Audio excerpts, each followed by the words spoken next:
خليني أسألك سؤال غريب شوية. ليه دايما مقتنع إنك بكرة هتبدأ؟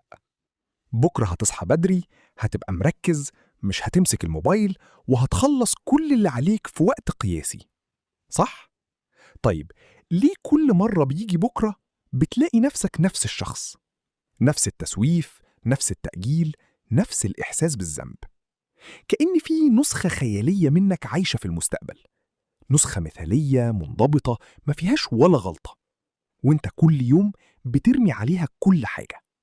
بس أول ما بكرة يوصل، الصدمة بتحصل. النسخة دي مش موجودة. الحقيقة، عقلك بيتعامل مع انت بتاع بكرة كأنه شخص تاني خالص، فبيحملك كل الضغط ويقولك ما تقلقش، حلها بكرة. بس بكرة هو انت، بس مضغوط أكتر وتعبان أكتر والوقت أقل. فإيه اللي بيخلي عقلك يضحك عليك بالطريقة دي كل يوم؟